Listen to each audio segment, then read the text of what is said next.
John, I got breaking news here. Arte Moreno is not a favorite of many Angel fans. I don't know if you knew that or not, but he's Shocker. not. And as an owner, he hasn't done really many favors for Angel fans, and previous ownership has really kind of endeared themselves. We've talked about that this week. Today, we're going to talk about where Arte Moreno went wrong. You're Locked On with Mike and John, and this is Locked On Angels. You are Locked On Angels, your daily Los Angeles Angels podcast. Part of the Locked On Podcast Network, your team every day. And we thank you so much for making Locked On Angels your first listen of the day. Of course, every show is free and available on all platforms like Apple Podcast and on Spotify. And the best way to help us out is by giving us a rate or a review. And those watching on YouTube, you can help us out by liking the show, leaving a comment, subscribe to the show, and click the bell to be notified every time a new episode drops. Thank you for being here with us for this edition of Locked On Angels, where it's your team every day. You've got the Frisch Brothers, of course, a.k.a. the Super Halo Bros. My name is John, and that's my brother Mike. And my name is Mike, and that's my brother John. Mike, we've spent a lot of time this week talking about previous Angels ownership. We talked about the singing cowboy, Gene Autry, who, by the way, you're going to hear a lot of starting probably this week, if you haven't already, because you're going to hear all of his Christmas songs everywhere you go. It's already started in my car and in my house, but you can continue. And then, of course, we talked about the Disney era when they owned the Angels. Now, Disney of today is a much bigger company than it was back then, but they made some nice improvements to the team in terms of revamping the stadium, the hiring of Mike Scioscia, and promoting Bill Stoneman, things that we really liked. And we took lessons that we learned from Gene Autry and from the Disney era. And we thought those are lessons that new ownership can take in with them once they purchase the Angels. But in order to purchase the Angels, they're going to have to work with current owner Arte Moreno. Now, Arte Moreno made history as the first Latin American owner in sports. That was unprecedented. And when he first got here, people were very excited about him. I'd say his first 10 years were worth being excited for. And the Angels were very good during those years. But over the last decade or so, we've seen the holes in the Angels organization. And today we're going to talk about some of the issues that have arisen because of Arte Moreno and his ownership and leadership. We want to talk about where Arte went wrong. So why don't you start us out with the front office issues where Arte went wrong? Yeah, about that. You and I are huge fans of Bill Stoneman. We talked a bit about him on yesterday's show. He was the general manager starting in 2000 and hung in there until 2009. And then, because he was promoted from in-house, they promoted somebody to take over for Bill Stoneman. And his name was Tony Reagins. And Tony was a huge Angels fan. Loved this team. He actually started, I think he started at one like a facilities guy. I mean, he was just somebody that came in and got hired. So it was cool to see him kind of move up the ranks. But John, he didn't have a resume to be a general manager, and he didn't have the experience. And you saw that show up in two distinct moments. The first moment was his very first winter meetings when he showed up late. He was not there on time. And then I remember the interview, and we have a mutual friend named Matt. And I remember Matt being so frustrated with Tony's first interview because he was late, and there was all sorts of trades and decisions that could have been made that needed to be made. And they were interviewing him, and Reagins just kind of had this like, look at me, I'm awesome, I'm here, I'm the general manager, right? You know, and I don't know if it was us maybe exuding our frustration on him. I'm not sure, but Tony did kind of have this vibe about him where he was like, yeah, man, we got it all. We got it taken care of. Right. And he didn't really do a great job. Showing up late was not great. But then the second thing that is really a knock against Tony Reagins is when he traded Mike Napoli and Juan Rivera. We always forget about that. And by the way, Juan Rivera was coming off a 25 home run season at this point. He traded both of those guys for Vernon Wells, who was declining in his last year with He Toronto. was terrible in his last year. So here's some numbers, money numbers and stats. First of all, the Angels inherited $81 million of Vernon Wells' $86 million contract when they traded for him. We gave away 2 really great guys. And then, of course, Napoli killed us when he was on the Rangers, right? He got immediately flipped to a rival from the Blue Jays to the Texas Rangers, and then he crushed us for the remainder of his time in Texas. And when he was part of Boston, he crushed us. All I can hear in my brain right now is Napoli, Napoli, Napoli, because that guy crushed it in the World Series. He was amazing, and then also with the Red Sox. And Juan Rivera didn't really have a great rest of his career, but I think it was partly due to he got traded away and wasn't utilized the way that he was utilized in Anaheim. But here's Wells' slash line, Johnny. 222, 258, 409, 667. That was his slash line. Gonna need some with the 409 Angels to clean this memory of Vernon Wells off my brain. I mean, those are just 2 examples of where Tony went wrong, and he seems like a really nice guy. Let me just put that out there. The problem is that I just don't think we need just a really nice guy in that position. So, Johnny, can you give us what we can learn from Arte going wrong here? What new ownership can learn from Arte going wrong here? Because there's got to be a lesson that can be learned from what Arte did and what Arte allowed. Well, we're going to get into another Reagins mistake in the next segment, but oh dear God. One thing that we have to point out, Arte Moreno inherited a terrific front office, Mike. He did. You think about Bill Stoneman and all that, but as they either retired or moved on or got hired out and moved up in the baseball world, they didn't make the best decisions on replacements. And so that's how you end up with a Tony Reagins. Like you said, it's great that they hired him internally, and that's what they did with Bill Stoneman, but obviously he did not have the chops to make good decisions for this team. Right. That trade just haunts us every day. And that kind of feels like that kind of feels like the moment everything went wrong with this team, honestly. And the Vernon Wells thing, we had to pay the Yankees to take him off of our hands because he was an extra body we didn't need. And man, that was just so frustrating. And to lose a Napoli and not see his best years with us. Oh, just terrible. Yeah. So what we can learn from this, again, he inherited a great front office, but the replacements were not great. And you need a united front when it comes to the front office. You have to be cohesive in the front office. You have to know who's stepping up, who's stepping in. Do they have the skills? Do they have the experience?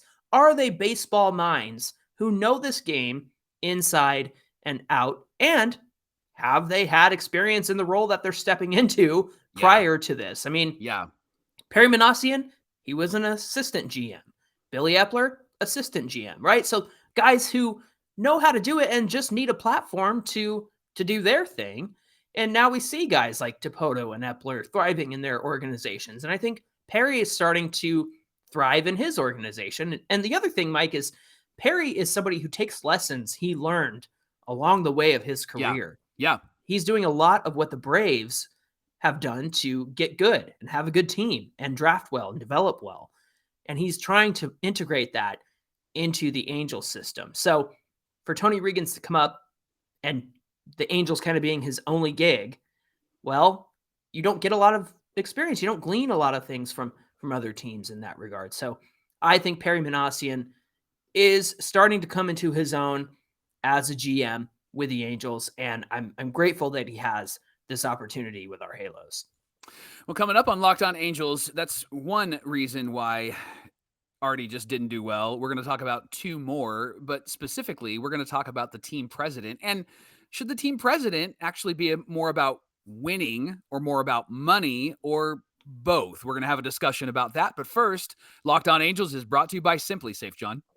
It is brought to you by Simply Safe. Did you know that over the holidays, property crimes like burglaries and package thefts spike nationally? This is why our friends at Simply Safe Home Security are offering you, the Locked On Angels listeners, 50% off their award-winning security system so that you and your family can feel safe and secure this holiday season. And all you have to do is order your Simply Safe system for half off today, and you'll be able to enjoy advanced security and greater peace of mind over the holiday season. Look, there's nothing more frustrating than having a package stolen off your doorstep. It's happened to me. Mike, I know it's happened to you. You got to have security systems in place. Listen to this. In an emergency, there are 24/7 professional monitoring agents using Fast Protect technology exclusively from Simply Safe. They capture critical evidence and verify that a threat is real so you can get priority police response. Simply Safe is a whole home security system with advanced sensors for every room, window, and door. There's HD security cameras for the inside and the outside. Smarter ways to detect motion that alerts you only when a threat is real. So if the neighbor walks by or if there's a cat that walks by, it's not going to trigger any alarms. And even hazard sensors that detect fires, floods, and other threats to your home. So while you're away for the holidays, you can have the ultimate peace of mind with Simply Safe. They have 24/7 professional monitoring services that cost less than $1 a day, less than half of ADT's home system. And with the top-rated Simply Safe app, stay in complete control of your system anytime, anywhere, whether you're at grandma's or your in-laws. After dinner, you can check in on the home from the app. You can arm or disarm the front door. You can unlock for a guest, access your cameras, or adjust your system settings. So all you have to do is this. Don't miss your chance to save big on the only security system that you're going to need this holiday. Get 50% off any new Simply Safe system at simplysafe.com/lockedonmlb. Again, that's simplysafe with an i.com/lockedonmlb. And remember, there's no safe like Simply Safe. Well, John and I appreciate you making Locked On Angels your first listen today. Now for your second listen, check out our friends at the Locked On Sports Today podcast. They go through games that matter. They talk about all different kinds of sports, different sports stories, some of the biggest stories in sports. You can go beyond the scoreboard and behind the scenes with local experts and insights. Only Locked On can provide. Locked On Sports Today, that's the name of the podcast. They're available on this app, YouTube, or wherever you get your podcasts. Oh boy, Mike, I alluded to it earlier. I like when you start that way. Oh boy. Oh boy. I alluded to it earlier, and there is a huge issue that I have with Tony Reagins. Yeah. And it has to do with firing Eddie Bane. Now, if you're not familiar with Eddie Bane, he was the scouting director for the Angels for a good couple years. And here's why I'm upset. Tony Reagins didn't get along with Eddie Bane for one reason or another. It was personal. I don't know if he thought Eddie Bane was outdoing him in his performance or whatever it was. Like you said, Tony Reagins had this swagger about him where he thought his stink don't stink, right? I'm keeping it appropriate. Yes. But here's the frustrating thing about this situation. Tony Reagins fired Eddie Bane over personal issues. Eddie Bane did this in 2009. Listen to this draft. Oh, dear. Here we go. Randall Grichuk, who is currently a major league outfielder, has had a decent career. Right. Mike Trout, you know him. I've heard of him. He was drafted in the 2009 draft. Tyler Skaggs, RIP. He was a fantastic pitcher. Yep. And was with our organization, was traded away, and then eventually came back. Garrett Richards, who we know started out phenomenally with us and looked like a Cy Young candidate in 2014 before he got hurt. You might know Patrick Corbin, who had a great couple of years. And, you know, he's struggling recently, but he was on fire there for a long time. Mike, those are picks in just the first 2 rounds of the 2009 draft. Not to mention Mark Trumbo, CJ Crone, a number of great players that Eddie Bane picked up in the draft. And Tony Reagins fired him. Yeah. What in the world? And I blame Artie because Artie made that move to bring Tony Reagins in, and it wasn't a great move. And then it really impacted this team in a significant way because that 2009 draft should get you at least 2009 years in the same organization because all of those players are phenomenal. All of those players are great. And if you're familiar with the draft at all and how the draft works, to get 1, 2, 3, 4, 5, 6 great players from one draft, that's incredible, right? And Yeah, so in the first 2 rounds, good grief. just in the first 2 rounds. And I went back and looked at the 09 draft, and I didn't recognize any names after Patrick Corbin. And because those players didn't really go very far, which is why it's so unique to have a draft like this, let alone the names that you just mentioned. So this is why Arte went wrong. And this really is on Arte. He didn't allow his team to keep the good guys, right? Yeah. And then when he hired the wrong guys, they ended up surrounding themselves with more of the wrong guys. And so that's really what has hurt the Angels really since Tony has taken over, and really since 2009, 2010, when some of these changes were made. And can I just say too, I mean, I know we got Skaggs back, but we traded Skaggs and Patrick Corbin, and we got Dan Herron, right? And we kind of needed to do that because unfortunately we lost Nick Adenhart, and so they brought in another strong starting pitcher. But, Randall Grichuk, he got traded away, and he's been a serviceable outfielder his entire career. I mean, we kept Mike Trout. Thank goodness they didn't get rid of him. Yeah. And that it wasn't necessarily a Tony Reagins move. It was GMs after that. But I think it all starts with Reagins at the end of the day. Yeah, absolutely. And that's the other point. You draft really well because you have really great people to draft really well, and it allows you leverage to make trades like the Angels were able to make. And I can't really tell you about how excited we were about any draft except for this last 2, I think, in 2020 and 2021, right? And so it caused us to kind of think about, like, okay, so who are the guys that are in charge right now, and what can new ownership learn? Well, I think that we've got 2 guys that are actually pretty quality. The first is our farm director. His name's Joey Probinski, and he's really been a great leader in the organization. In fact, he was quoted as saying this last year: there's a lot of talent in the farm system. Remember, this is the farm system that really regularly gets ranked really ranked low at the bottom. Yeah. Right. And he said there's a lot of players with a ton of ability, and it's going to come down to, and I love these words, it's going to come down to our staff and us organizationally to bring out the talent that is in them. And that's the thing that Eddie Bane seemed to be able to acknowledge and see when he was drafting these guys. And I like what Joey said here, and I hope that we keep him because he seems to be a guy that's really invested in our players.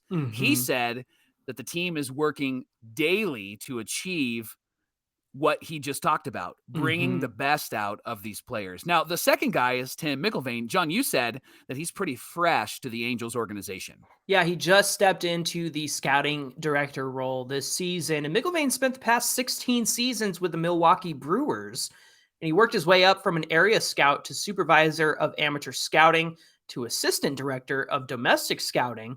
You think about the Brewers and some of the talent that they've had come through their system. I mean, you've got guys right now that have come up and are tearing it up for the Brewers and really making a difference. Corbin Burns comes to mind, and it's a good move, I think, to have somebody with the experience that he has because he worked his way up from the ground up, right? And in a way, I kind of wonder if Perry Manassian, because of his own experience working from the ground up, from a ball boy and bat boy to now the GM of the Angels. He's been in baseball his whole life. I kind of wonder if there's a respect there for others who have done the same thing and have been around the game for as long as they have. So when it comes to the issues of Arte kind of allowing this to happen, I mean, gosh, we talk about Arte interference all the time. Why wouldn't he stop Tony Reagins from firing Eddie Bane in that situation? Right. I mean, of course, you can't look at those prospects and know what's going to happen with them, right? Nobody can.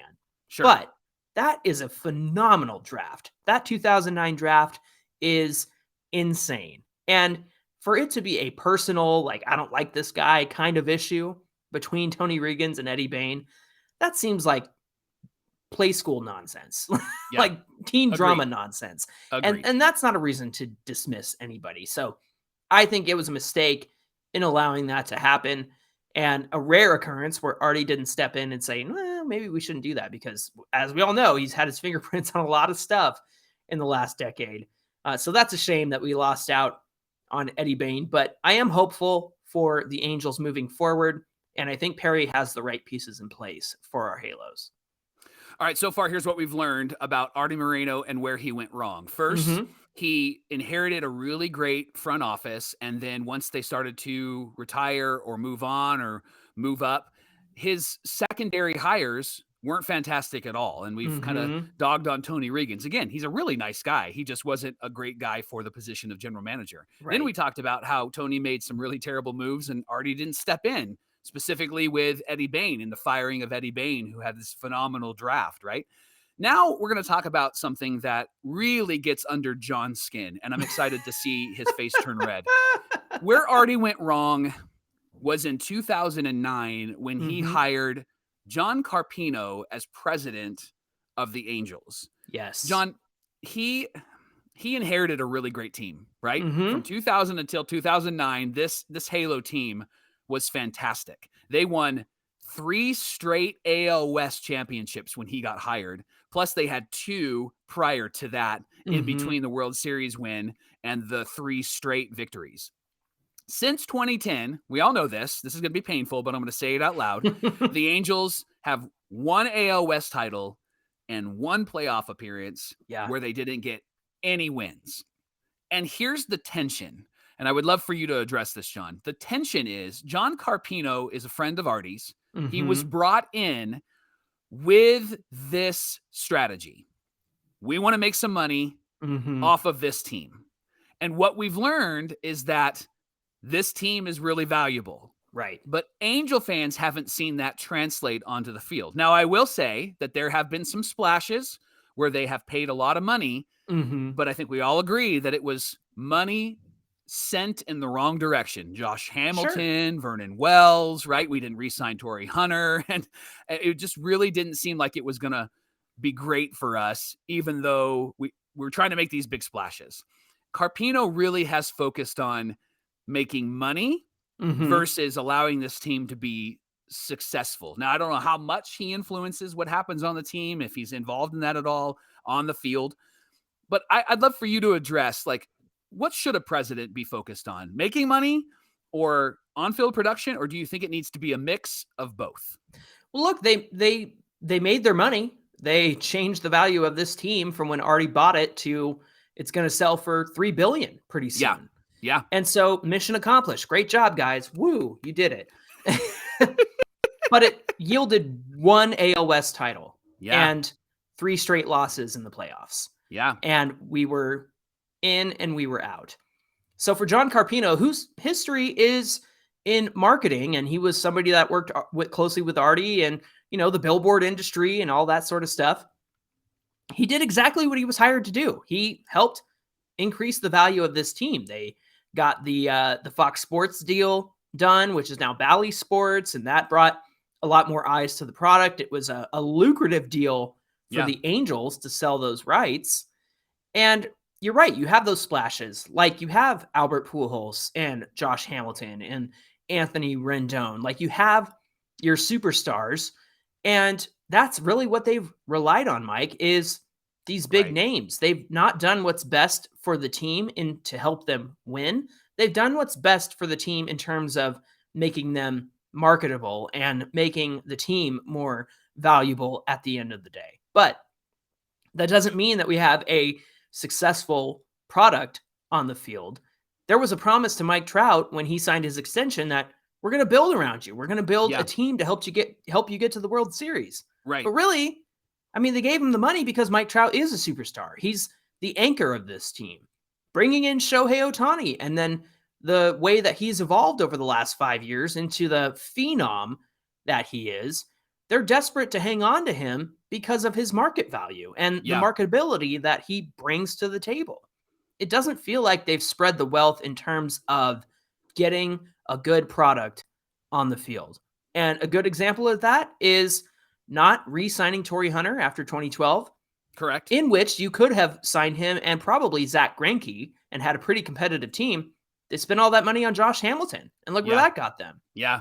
And the minute Hamilton had a relapse, as we all know, they dumped him. They let him go because it wasn't good marketing. It wasn't good for the franchise.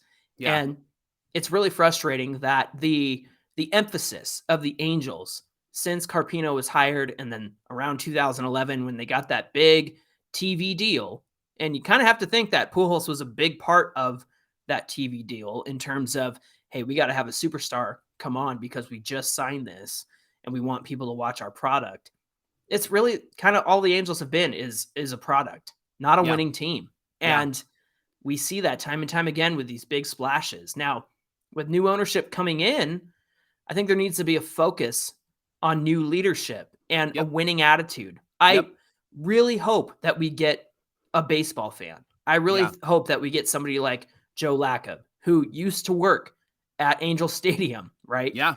And is now part owner of the Golden State Warriors, because that guy seems like a guy who would want to bring a championship to Anaheim, to want to see the Angels win. And you can spend money and get big stars along the way, but at the end of the day, that's not always the solution to putting a winning product on the field. And so I think the hiring of John Carpino, and ever since he's been president, it's just been a marketing heavy focus. And again, it did what it was intended to do. It lined the pockets of the Angels, and they're going to sell for $3 billion. Right. And that's great. And they're valuable. But now we're left without any playoff appearances, one in the last decade. And that's just super frustrating. John, I think it can be a both and. I can hear the argument. Of course. Like, well, that's the GM's job. I think the GM's supposed to be able to do that and make the team really great and help them to perform. Yeah. But my pushback on that would be Theo Epstein. And Theo Epstein has been the president of the Cubs, and look what they were able to accomplish. And they actually did a great job of advertising. And then also when he was with the Red Sox, like, you can play that role and help create value for your team, but you can also allow your team to be really significant on the field as well. And to me, that's actually going to only benefit the Angels because their value is already so high. And then if they're an actual winning team, that's why the Dodgers and the Yankees, that's why the Cowboys in NFL are so lucrative and so expensive, because not only do they have a great advertising philosophy and strategy, right? People know about them, but they win and they win often, and they get fans because of that. That's why wherever you go, you see fans of these teams in whatever stadium that you are involved in. Yeah. 100%. Yeah. It really goes to show that there could have been a balance of, hey, get marketable players that are going to help your team. But as we all know, already spent a lot of money in the wrong direction. And that really cost us at the end of the day, because he wanted those names. He wanted those big free agents. He wanted to be the guy who made a splash. And again, I contend that a Greinke and Torrey Hunter signing would have been much more conducive to winning. But Hamilton was the big name. Hamilton was the guy that everybody was wondering where he was going to go. And even when he had kind of fallen off in the previous series, it was like, his end of the season wasn't that great. Still went and got him. Right. And so I think that continues today. I still think Anthony Rendon can turn it around. I know he's been hurt the last 2 years, but he was coming off a great season in 2019 and had a great 2020 in 60 games. Yep. But that's also a splashy move. We didn't get the big free agent we wanted, so we got the next big free agent that we wanted. But I think that he could be a helpful part of this team. But again, it was all in service of making this team more valuable and bringing in more money to the organization at the end of the day. Well, thanks for making Locked On Angels your first listen today. Now, for your next listen, check out the Locked On Sports Today podcast. They share some of the biggest stories of the day, instant reactions, big game recaps, and the take of the day. They're available on the Odyssey app, YouTube, or wherever you get your podcasts. We spent a lot of time talking about ownership this week, and that means that we want to hear from you and your thoughts about ownership. Get at us on Twitter at Locked On Angels or at Super Halo Bros on Twitter and Instagram. And if you're on YouTube, comment below and we'll do our best to make sure you hear from us. Mike, what do we have on deck for Friday's show? Well, we've talked a lot about ownership. Now let's talk about the guy that owns Major League Baseball pitching and Major League Baseball hitting. That's Shohei Ohtani. Hey. Johnny, he's a finalist for MVP, but not for Cy Young. And we're asking the question, is that wrong? Is that bad? I think so. We're going to talk all about it tomorrow on Locked On Angels. We're looking forward to that conversation, and we hope that you'll come back and join us for more. Until then, my name is John, and that's my brother Mike. And my name is Mike, and that's my brother John. That's going to do it for this edition of Locked On Angels, and we'll see you right back here tomorrow.